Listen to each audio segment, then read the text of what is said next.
चाहिए। बहुत बहुत धन्यवाद गुरुजी। अब मैं चर्चा को लाऊंगी मंगल दोष की तरफ। हमने बहुत सुना है कि कुंडलियों में मंगल दोष निकलता है तो उनके विवाह नहीं हो पाते, बहुत बाधाएं उत्पन्न होती हैं, सक्सेसफुल नहीं हो पाते। तो ये मंगल दोष क्या है गुरुजी? देखिए, एक तो मंगली होना होता है, ये इतनी बड़ी परेशानी नहीं है। लेकिन यदि कोई मंगल क्रूर अवस्था में है किसी भी कुंडली में, और या फिर मंगल 7वें और 8वें भाव में बैठा हुआ है, तो ये मंगल दोष उत्पन्न करता है। जिस कुंडली में मंगल दोष है तो जीवन पर्यंत ऐसा व्यक्ति ग्रस्त जीवन में दुखी परेशान रहेगा, चाहे कारण कुछ बनता रहे। मैंने देखा कि कारण प्रेम की कमी नहीं है, बड़ा प्रेम है, बड़ा प्रेम है, लेकिन दोनों साथ ही नहीं रह पाए। 20-25 साल अलग अलग रहे, कभी कभार मिलना जुलना हुआ, महीने में 1 बार 2 बार, ये भी मंगल दोष है।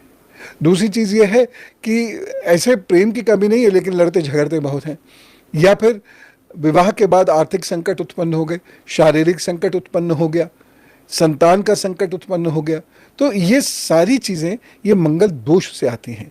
ख़ास तौर से जब शनि मंगल, राहु मंगल साथ होते हैं, और या मंगल 7वें 8वें घर में रहता है, या ये जो मंगल के 2 हिस्से हैं, ये वाला हिस्सा और एक ये वाला हिस्सा, इसमें बहुत ज़्यादा कटी पटी रेखाएं किसी की भी हैं, तो वो व्यक्ति मंगल दोष से पीड़ित है। तो मंगल दोष से पीड़ित है तो इसका मतलब ये स्पष्ट है कि वैवाहिक जीवन कष्टपूर्वक निकलेगा, और उसे ये स्वीकार करना चाहिए। देखिए, हर चीज़ का सोल्यूशन है, लेकिन सब भगवान के हाथ है। लेकिन मनुष्य के हाथ क्या है, उसको स्वीकार करना, जो भी भगवान ने योग बनाया है, क्योंकि अच्छा बुरा सभी तो हम ही बरतते हैं ना। तो ये थोड़ा सा स्वीकार करें कि हाँ, ये दिक्कत रहने वाली है, और छोटे छोटे 2-3 उपाय हैं वो अब जीवन में कीजिए।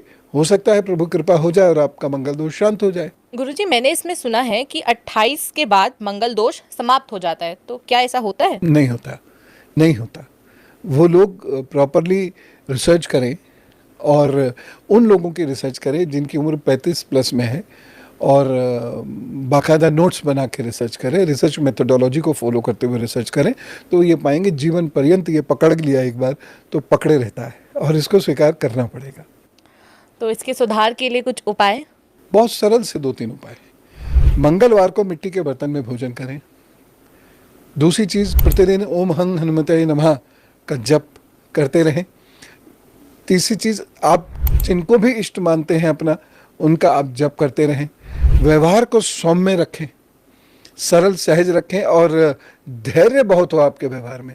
कोई अगर कोई बात कह रहा है तो आप उसे सह लें, ठीक है ना। तो वो धैर्य से आप इसकी परेशानियां जो पैदा होती हैं उसे कंट्रोल कर सकते हैं। तो धैर्य बहुत आवश्यक है। ऐसे लोगों को लाल कपड़े पहनने से बचना चाहिए, और हमेशा सफ़ेद धागा अपनी दाहिनी कलाई में पहने रहना चाहिए। ऐसे लोगों को अंगूठे में एक चांदी का छल्ला और एक चांदी की चेन अवश्य धारण करनी चाहिए। और एक विशेष बात मैं कहना चाहूँगा, विवाह से पहले यदि संभव हो सके, सुनने में बहुत सारे लोगों को हास्यास्पद लगता है, लेकिन ये अद्भुत उपाय है, काम करता है। या तो कुंभ विवाह या पीपल के साथ विवाह, ये अवश्य करा लेना चाहिए अगर उनकी विवाह की मर्जी है, और नहीं है तो कोई बात ही नहीं। इसके साथ साथ अपना RH फैक्टर ज़रूर टेस्ट करा लें, और ब्लड की विस्कोसिटी, क्योंकि मंगल इस पर बहुत बुरा असर डालता है, तो ये चेक कर लें। एग्रेशन यदि आपके अंदर आ रहा है तो मंगल दोष हावी होगा ही होगा।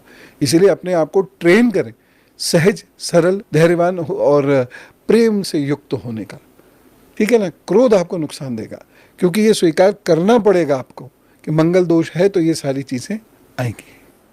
गुरुजी, आपने जो उपाय बताए हैं वो तो बहुत सरल लग रहे हैं सुनने में, पर मैंने ऐसा सुना है लोग बड़ी बड़ी पूजाएं करवाते हैं इस मंगल दोष को हटवाने के लिए। इतना कर लें, मोर देन सफिशिएंट है। हाँ। क्या कोई सावधानी भी बरतनी चाहिए कि ये मंगल दोष उत्पन्न ही ना हो?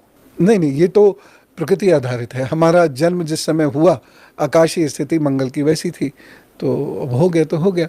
हो सकता है उसके आधे घंटे के बाद किसी का जन्म हुआ हो तो उसको मंगल दोष ना हो, लेकिन जिसका वो समय था, आकाशीय स्थिति जैसी थी, जिसे हम जन्म कुंडली कहते हैं, अब उसमें ये समय आया तो मंगल दोष हो गया। गुरुजी, मंगलवार को हनुमान चालीसा का पाठ करने से क्या ये दोष समाप्त हो सकता है? कितना समाप्त होगा ये तो हनुमान जी जाने, करने वाला जाने, लेकिन ऐसे लोगों के जीवन में मंगल खराब होने के बावजूद सुख अवश्य आता है। इससे रिलेटेड एक प्रश्न और था, मैंने कहीं सुना है कि हनुमान चालीसा का पाठ रोज नहीं करना चाहिए। बड़े मत हैं, बड़े भिन्न मत हैं, बड़े भिन्न भिन्न बातें हैं।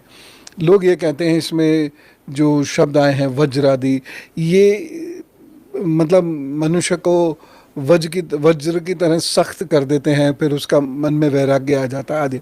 तो वज्र का मतलब तो शरीर वज्र जैसा हो जाता है, और मन जिन लोगों का वज्र जैसा है वो सारे वैरागी हो गए हो, ये तो आवश्यक नहीं है। तो इसकी को अपने आराम से रोज़ करें, चाहे मंगलवार को और शनिवार को करें ज़रूर। गुरुजी, क्या कुंडली मिलान से कुछ असर पड़ेगा मंगल दोष पर? देखिए, कुंडली मिलाने का अर्थ ये बिल्कुल नहीं है कि 100% सब ठीक हो गया, लेकिन कहीं कमी होती है तो दूसरी जगह स्ट्रेंथ से उस कमी को भर देते हैं। तो मान लीजिए कि कुंडली में मंगल दोष है, तो दूसरे की भी कुंडली उतने ही वेटेज के मंगल वाली अगर मिला दी जाए तो निश्चित रूप से ये कम हो सकता है और बुरा प्रभाव इस पर कम होगा।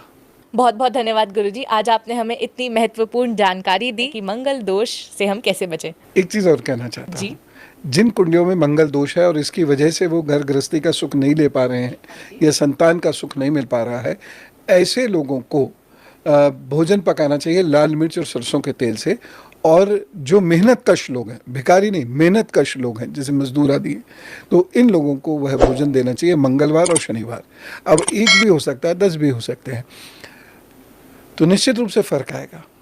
देखिए, मैं अपनी ऑडियंस से बार बार एक ही चीज़ बोलना चाहूँगी, गुरुजी के उपाय कभी ना खा ली जाएं। तो अगर आप भी चाहते हैं कि आपका ये मंगल दोष खत्म हो, तो आप उपायों को ज़रूर कीजिए और बहुत सीरियसली फॉलो कीजिए।